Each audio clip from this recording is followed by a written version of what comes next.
Today on Dr. Phil. Underage drinking, alleged sexual assault, popular football players arrested. A story that outraged the nation. Your client was one of the men holding that young woman. And divided an Ohio town. You found a lot of people blaming the alleged victim. She might have won it. That is just so offensive to me. Is it possible the victim is telling the truth? Is it possible that she's not? Where the hell are the adults in this situation? From time to time, I will say that a show involves sexual content and it is not suitable for teens. Well, I'm telling you today, the show does in fact have sexual content, but instead of excluding your teens, it should be required viewing because it is about bad behavior, social judgment, and how your sons and daughters' lives can be ruined in a single evening. This is a cautionary tale that affects victims, perpetrators, bystanders, and parents. If you pick an hour of television to watch so far this year, it should be this one.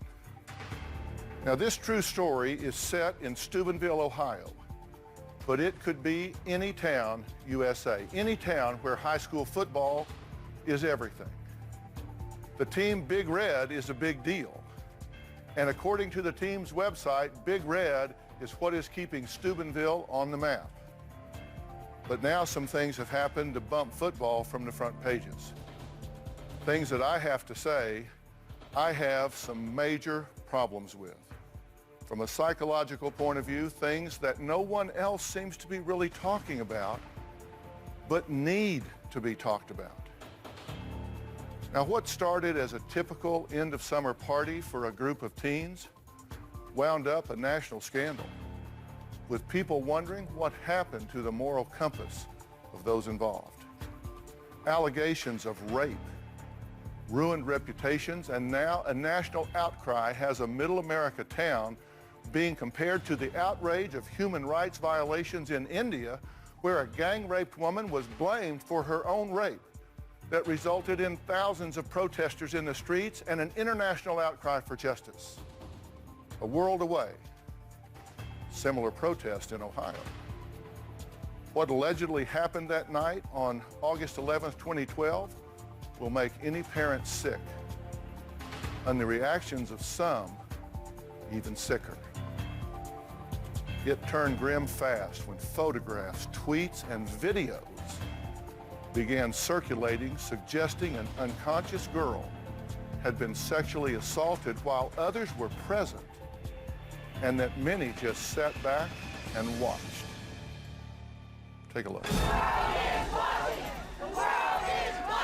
News 9 is following several new developments tonight in the Steubenville rape investigation.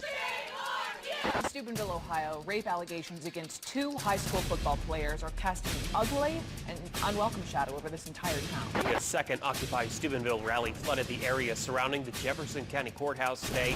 This is all in wake of the ongoing teen rape investigation. It's a story that has outraged the nation. Underage drinking, alleged rape, popular football players arrested, some calling for more arrests. How will the residents in this small town in Ohio deal with the intense anger, violent threats, and palpable fear this story has laid on their doorstep? On the night of August 11th, 2012, kids in this small town in Steubenville, Ohio gathered for an end-of-summer house party.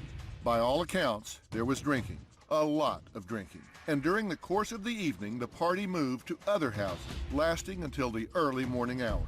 Among those at the party were some of the popular football players from the Steubenville High School Mighty Big Red football team. But that evening apparently wasn't all laughter and good times for at least one 16-year-old girl. According to witnesses, the young girl, drunk, vomiting, and barely able to walk, left the party with several boys. Some of those boys say that she was later allegedly sexually assaulted by two boys while she was possibly unconscious. It was through friends and social media that she learned what kind of night she allegedly had.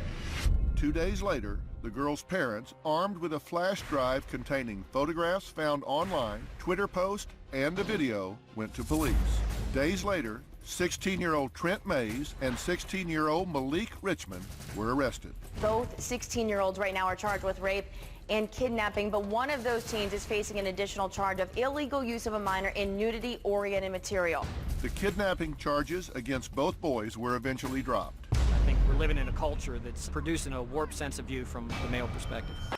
Accusations of preferential treatment for the football players took this story to a whole other level. This could very well be a cover-up. I'm not crazy about the police department here. I think it's a very strong possibility they might get away with this. I think that, everybody was drunk and was just going down with the flow, and she was, afraid to tell her parents the truth. Steubenville's a fine city. We just want to step forward and let people know that we don't condone it and we have nothing to do with it. Focus on the problem and leave us alone. Well, we have obtained the court's transcripts from witnesses who were there that night.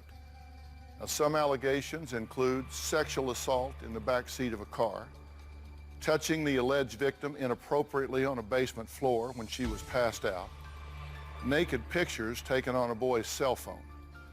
Now, the next day, some Twitter users wrote words like #rape or drunk girl. One even allegedly posted, "Song of the night is definitely Rape Me" by Nirvana. Why would anyone say something like that?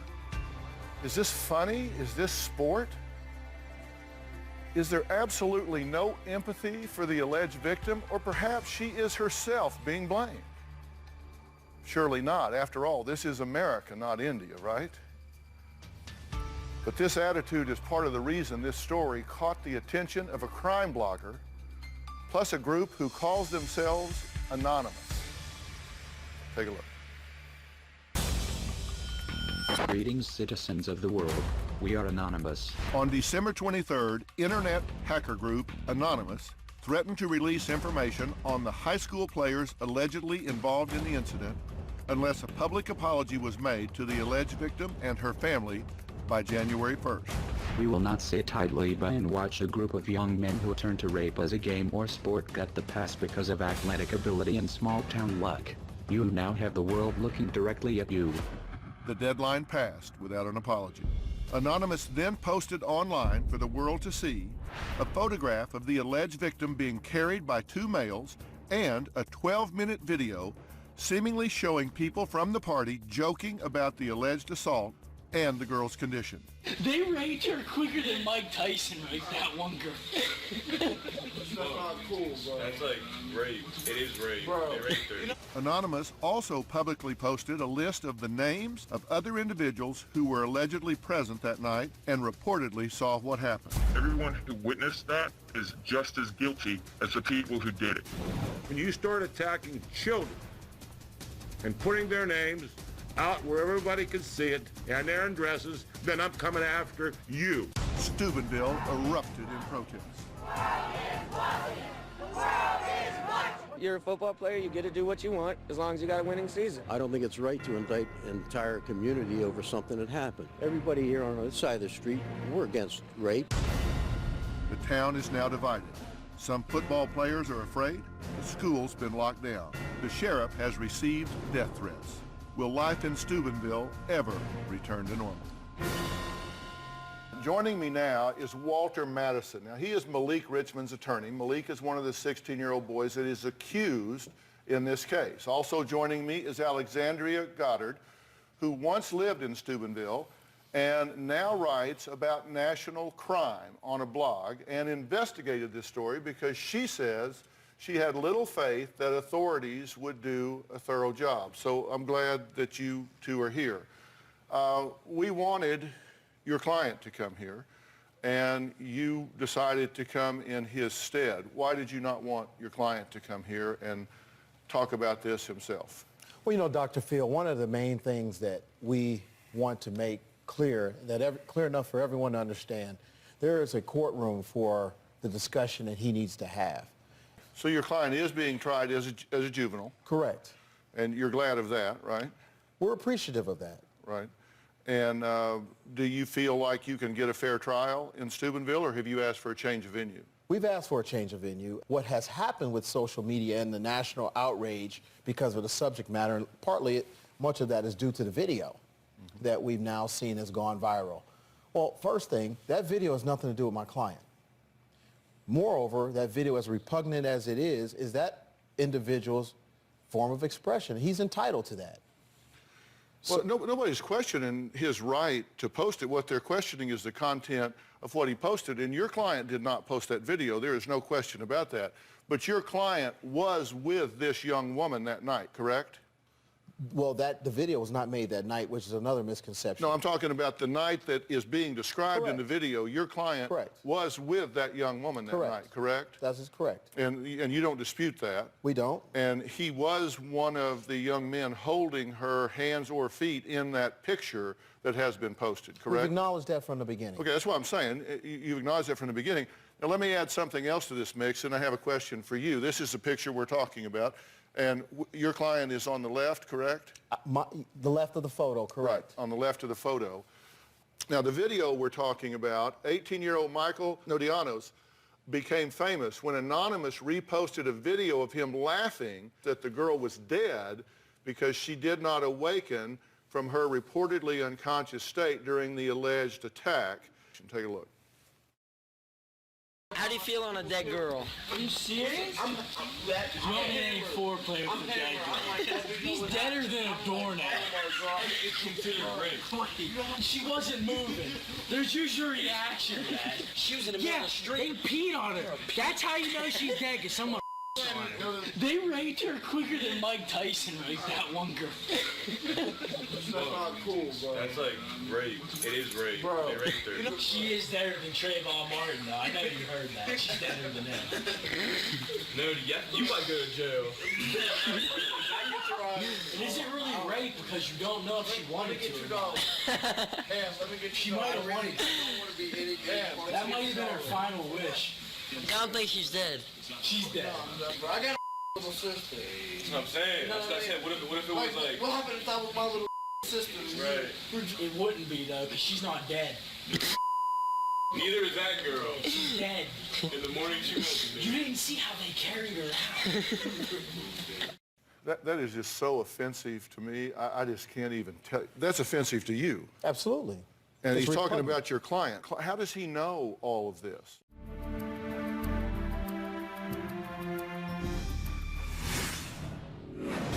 We're trying to stand up for the positive people of our town. Is it possible the victim is telling the truth? Guess what? Is it possible that she's not?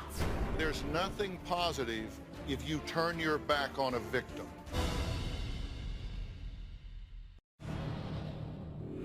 He's deader than a doornail. It's considered rape. They raped her quicker than Mike Tyson raped that one girl. How does he know all of this? He doesn't. He knows that from the tweets and information, and that's his effort at being humorous, I suppose. We don't endorse that, and no one likes rape, okay? That's not what anyone is suggesting, at least on behalf of Malik Richmond, but that young man has no idea. He was provided that information, as was the rest of the town, via tweets, Instagram, so on and so forth, and he wants to be funny. You started digging. You started looking for other tweets. You started finding things that were out there. What did you piece together? From their tweets, of course, I was not there. I put out the screenshots of what was posted by various individuals who were either aware of what happened or who were there that night. When you started piecing this together, you found a lot of people actually blaming the alleged victim here. Yes. I said there's something here that's bothering me in this situation. I've got a problem with why these young men and women, those that were involved directly in the situation and those who are just pontificating about it that weren't there, why they feel so much permission to be talking about this so openly. Why is it okay in the culture of this community for this party to be going on where witnesses have said in a probable cause hearing that there were at least 40 or 50 kids involved in this in a town of 18,000. That's a pretty big representation of the youth community. They're underage, they're drinking, they're partying, they're driving, they're going from one party to a second party to a third party. Where the hell are the adults in this situation? Why isn't there supervision? Where are the parents of this young girl? Where are the parents of these boys? Where are the supervisors of these parties? What's going on here? Why isn't and why are they why do they feel so safe that they can just talk about this openly? When we come back, 2 football players are going to speak out. We're going to find out why they support the alleged rapist. And understand, and I'm stepping on the term alleged, because it is alleged. Despite what you've heard in the video, that young man wasn't there that night. That young man is not the spokesman for those 2 young men that were there. So, don't paint them with his brush. We want to be careful about that. These are allegations. They've not been proven. So let's keep that in mind. But we're going to find out why they support their teammates when we come back.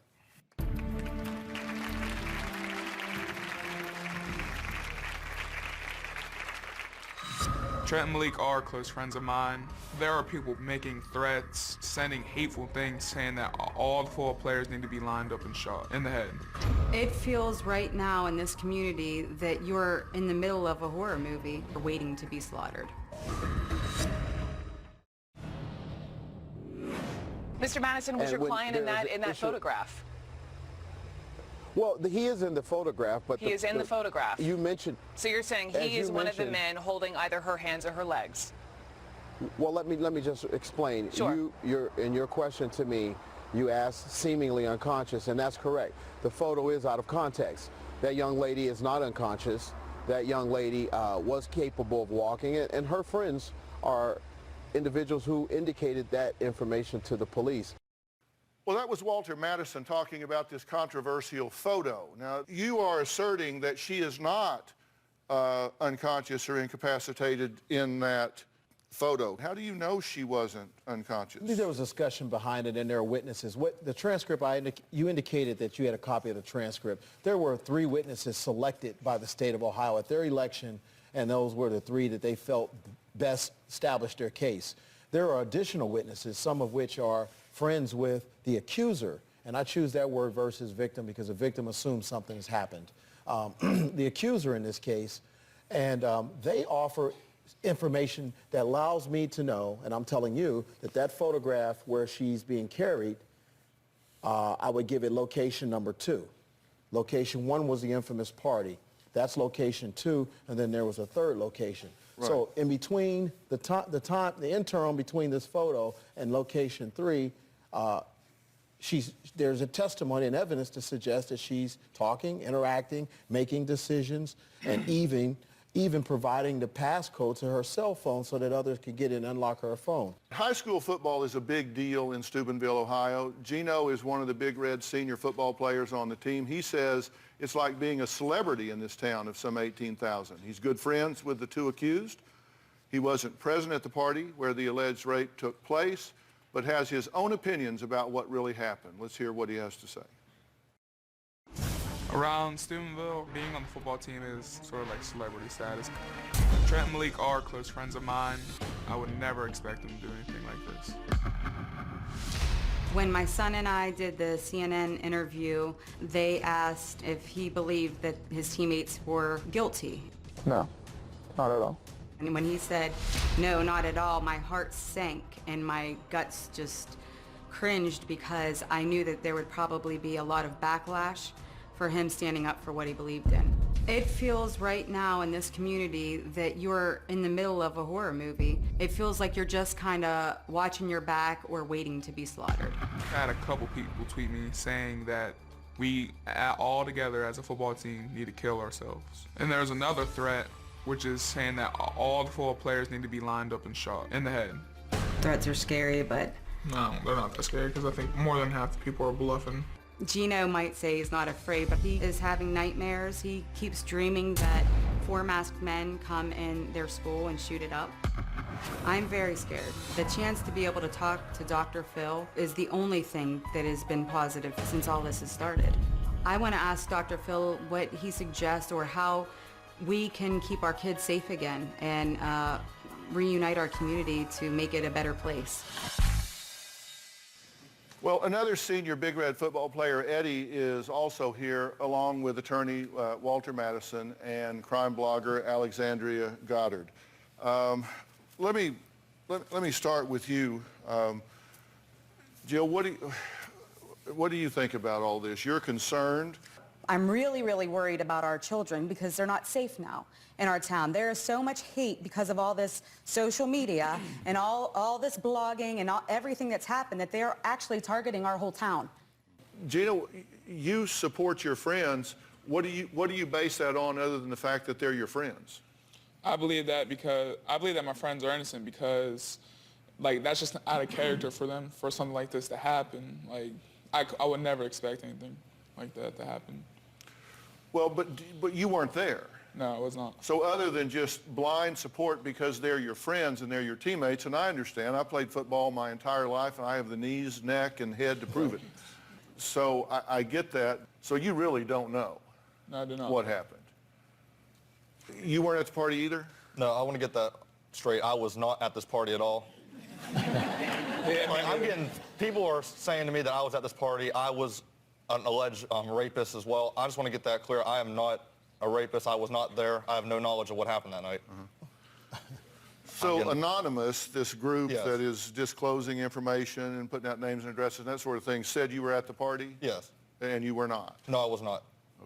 Well, listen, this is not a Steubenville problem. In fact, everything that I can find out about Steubenville is that this is a pretty nice community with pretty nice folks.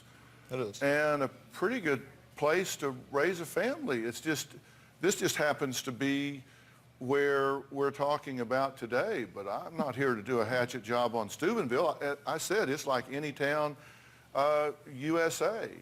Part of the problem I get is there just wasn't a sense that people knew what they were doing was wrong. And these tweets that parents didn't look at, let's just take a look at just a few of these tweets that were posted. This Michael Nodiamas that we've talked about, which we invited to come to the show, which I thought he should do because I frankly don't think what that young man said on that video in that moment and that time reflects who he is. I mean, kids do stupid things, and he was just trying to be funny, and he sounded to me like he maybe was drunk or whatever. I strongly suspect that would not be what he would say or do in a rational moment, and I don't think he should be vilified for the rest of his life for that, as obnoxious as it was. And I would like to have talked to him and tried to give him some help with that, but nobody wants to be accountable these days. One of his tweets was, "Song of the night is definitely Rape Me by Nirvana," but nobody knew what was going on. He says, "Rest in peace to the person that died. You went out doing it big." Trent Mays, "I'm so mad, like I'm going to get in so much so for doing a favor for real."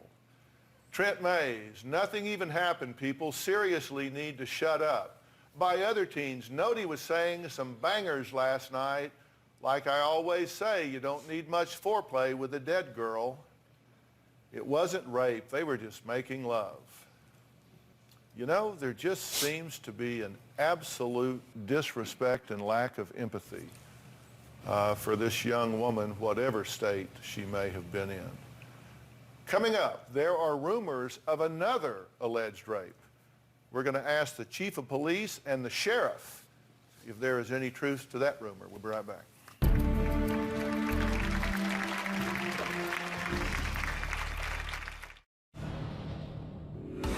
I started following the boys that were accused.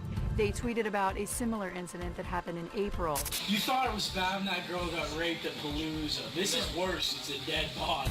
So I took it upon myself and I said, I'm going to find this girl. The little girl was 14. And I found her through Facebook, and then I talked to her mom. She had no idea. And it was a very tearful conversation with the mom and me. Hopefully, some justice will be served in this case also. Well, there have been rumors floating around town that there are other alleged rapes. Now, we actually spoke to one mother who was going to appear on the show, but decided not to at the last minute. But she claims her daughter was raped in April by a group of boys in town. Now, she didn't say who, but she did say that she went to the police. Now, joining us on satellite is Chief of Police Bill McCafferty, who says he knows about this alleged victim. Chief, thank you for joining us. First off, can you tell us what happened to that case? Thanks, Dr. Phil.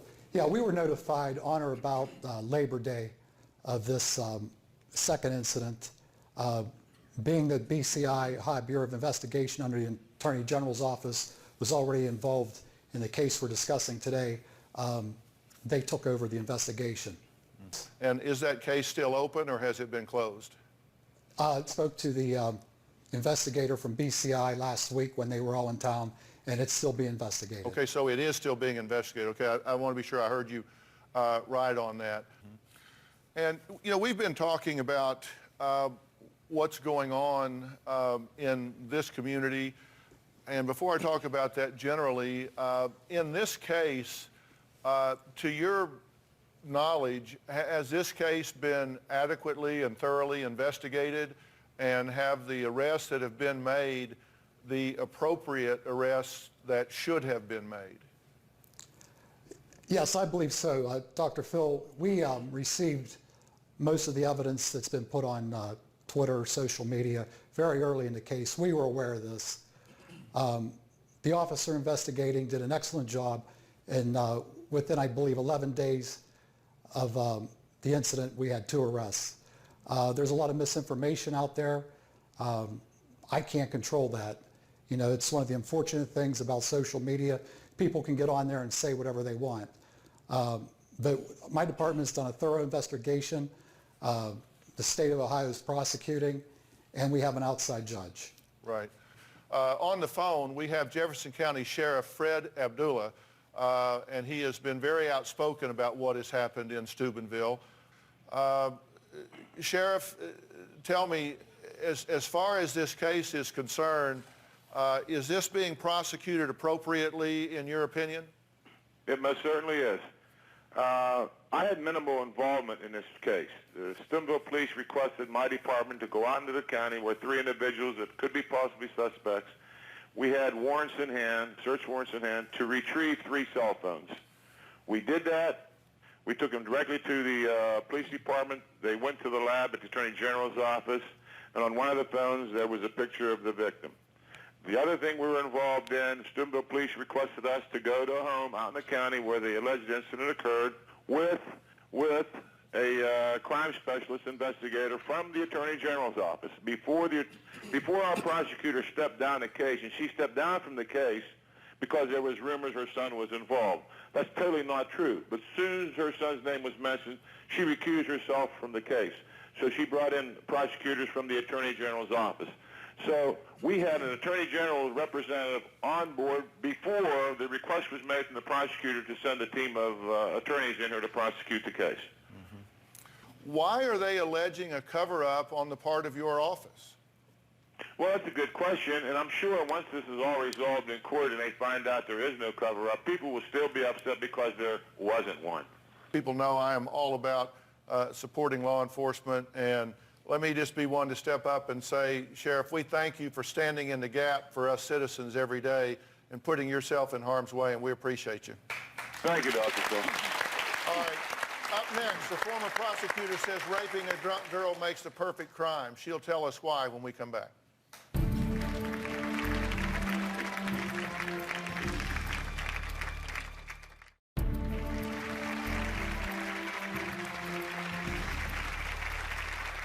Would you have said something to one of these guys if they were crossing the line? Well, during football season, you know, that's the time you got to crack down. So partying is like, you just can't do that. So yeah, of course, you know, like it was ridiculous. Yeah. You say during football season. Yeah. Well, I mean. What about out of football season? Well, I mean, it's like, partying in general is like not good, you know, especially underage drinking. There's no positive outcome with that. But in a probable cause hearing, and correct me if I'm wrong here, a witness stated that they said to one of the young men that is charged, don't do something you're going to regret here. Yeah. Somebody tried to say something here. Dr. Phil, he wouldn't know about that. Now, I'm not asking that if he knows about it. I'm saying, is that the kind of thing you're saying that you would do if you were there? Oh, definitely. Somebody, you would approve somebody saying, don't do that. You don't want to do that. Yeah, of course. Yeah, it's terrible. Lead them in the right direction, not the wrong. Talk them out of doing something that's going to hurt them for the rest of their life. I'm not even going to talk. I'll make them not do it, you know. Like, you just, Right. just don't do stuff like that. Yeah, I got you. But see, I think sometimes I'm worried here, Jill, that, parents, I raised 2 boys. And, I think parents need to sit down with boys and say, look, there are boundaries. Let's discuss the boundaries before you get in a situation where the boundaries can be blurred. And for boys, you have to avoid even the appearance of impropriety. Because if a boy gets in a situation where a girl makes an allegation, they can be very vulnerable to that. So you have to avoid even the appearance of impropriety, and parents need to have those conversations with their young men so they have problem recognition skills. So they understand what crosses a line and what doesn't. Right. Well, Robin Sachs is a former prosecutor specializing in sex crimes against children. She says she's not surprised by the uproar in Steubenville, and she has something to say about exactly what you're talking about. What do you want to say about this? Well, there's a few things. I want to jump out of my chair listening to Gino right now, who says that he would come to the rescue of anybody who was in a similar situation, but yet can make a judgment without even being there that this automatically didn't take place. How can you trust someone like Gino to jump into a situation if he's not going to believe the character of one of his friends that could possibly do it? So I challenge you to really stand behind that. Well, no, in his defense, he didn't say that. He said, I don't know whether it took place or not. He's saying, I would support my friend whether it took place or not. I would hope it didn't, but I would support my friend because he is my friend. But he said he didn't know whether it took place or not. That's what I heard. That's true. He said that he didn't know that it took place, but what he also said was, I know that he couldn't have done it because he didn't have the character to do it. If you look at someone like this girl who was intoxicated, under the influence, whatever you want to look at it, you know that if you're a rapist, who are you going to pick to rape at the party? Are you going to pick the sober one, or are you going to pick the one who's passed out, has poor judgment, who's not going to be believed, who's going to be worried about getting in trouble from her parents? All of these types of things encourage perpetrators to seek out people who are like that and make other people choose to disbelieve. I am concerned there were opportunities for adults to intervene here, and they did not. There were opportunities for bystanders to intervene, and they did not. There were opportunities for these young men, if they are guilty of what they are accused of, to have recognized boundaries and stopped, and they did not. There were a lot of opportunities here for things to go right that they didn't. And I'm worried about the bystanders here. I'm worried about y'all's buddies. I'm worried about their girlfriends. You know, we always see the signs, this big campaign, friends don't let friends drive drunk. I think we should have another one, friends don't let friends date drunk. We'll be right back.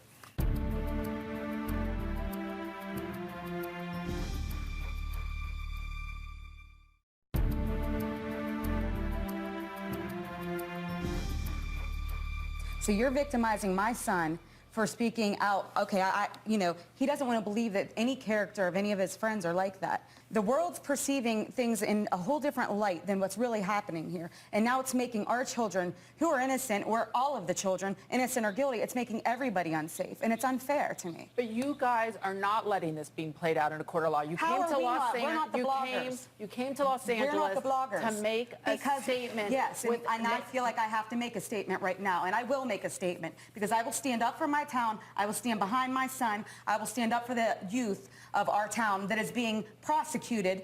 They are having death threats. No, but I'm we talking have about the kids in our defendant in this school case. that can't even go to school right now. They can't even go to school right now because our school's on lockdown, and guess what? They're in a corner with tents made out of desks, puking, peeing their pants, not afraid to go back to school. So I don't want to ever, that makes me sick that you say, oh, he said that and I want to jump up. Well, I want to jump up right now, and I want to commend all the good kids that are doing good things for our community. That's what I want to commend. I think doing good is a great thing. I think that judging the case without having any evidence. Then Go they shouldn't speak have for called how it great anonymous then, because go. everybody's judging our whole town, and nobody knows anything I'm talking except about for the what your courts. son said my son, right my here son wasn't today. there. My Right. son wasn't there. He's believing and he's standing up for what he believes in because he But he wasn't doesn't there. He know. wants to believe that there's good But people in neither this do world. you. He I don't wants to know either. believe there's good people in this world. But guess what? Some people live off negativity and they feed off of it, and some people live off positivity and they feed off of that. And we're trying to stand up for the positive people of our town. Is So it I am so possible tired you're of telling everybody the truth? coming down on our town Is it and possible everybody the victim is telling giving the our kids truth? death threats. Is it possible the victim is telling the truth? Guess what? Is it possible that she's not? Yes, and Well, is then it possible thank you very much. that she is? Let the justice system do their job and You quit can't feeding even into all the other acknowledge it's negativity in the world. possible that she's Live been off telling the truth. positivity. Pull people up. Instead of stepping on people at their lowest, pull them up.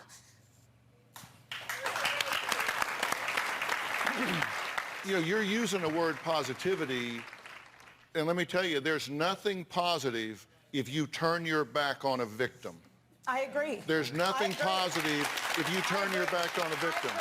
And you know, you can Absolutely. you know, you can wave the flag of Steubenville or anything else, but if you turn your back on a victim because you want to rally around a friend, you can love a friend without liking everything they do. And I don't know whether those boys are That's right. I mean, I agree with that. and I don't know whether those boys are guilty or whether they're not, but there was enough cause to bring charges against them in juvenile court.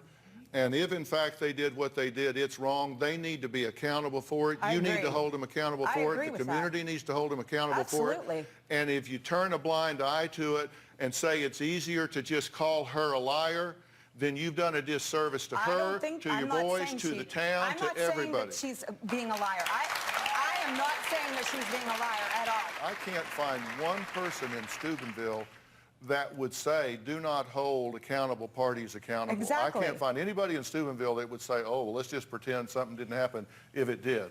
All right, who holds the most responsibility for this alleged crime? The girls, the boys, the adults? I'll tell you what I think when we come back. And remember I said alleged. We'll be right back.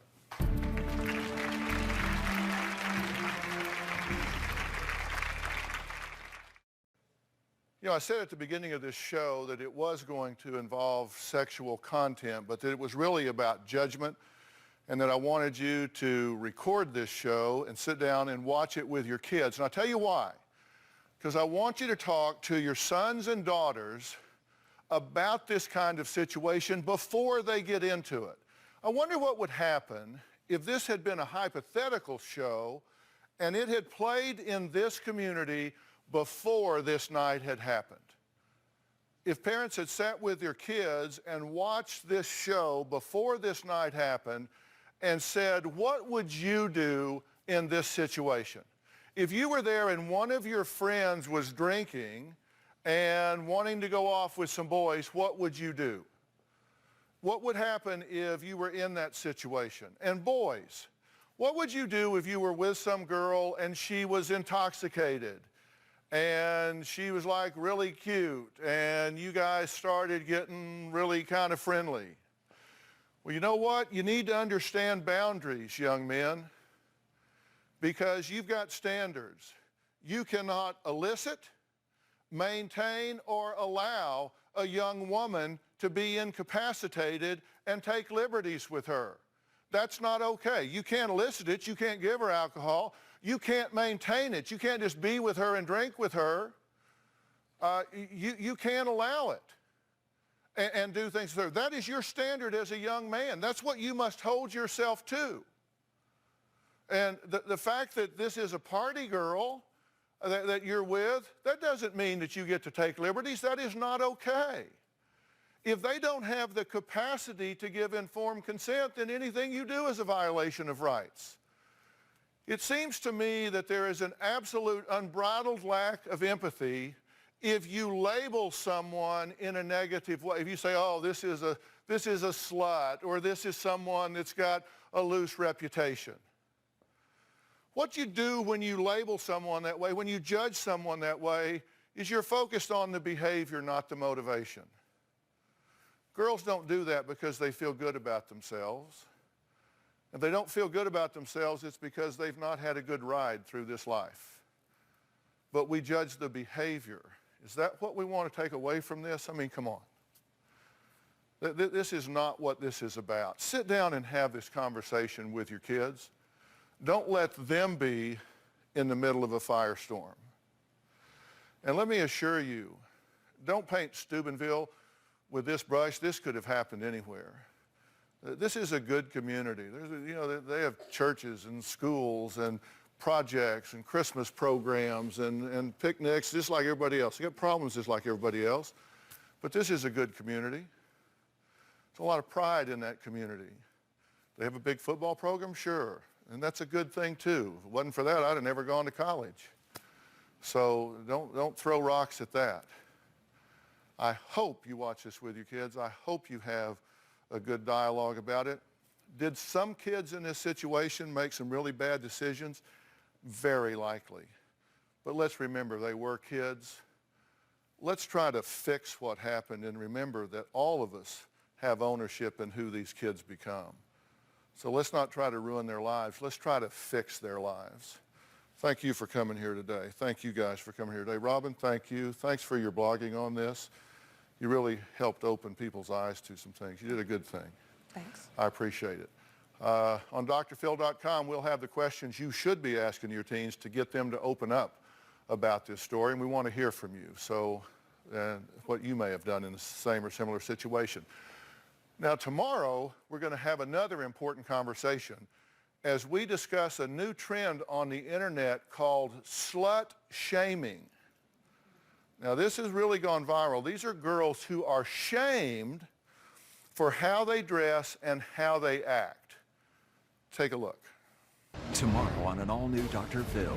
Does what you wear She probably is loose. define who you are? You're going to decide what somebody should wear. This is censorship and bullying. That's tomorrow.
It's okay. Don't miss tomorrow. Thanks for being here. So long.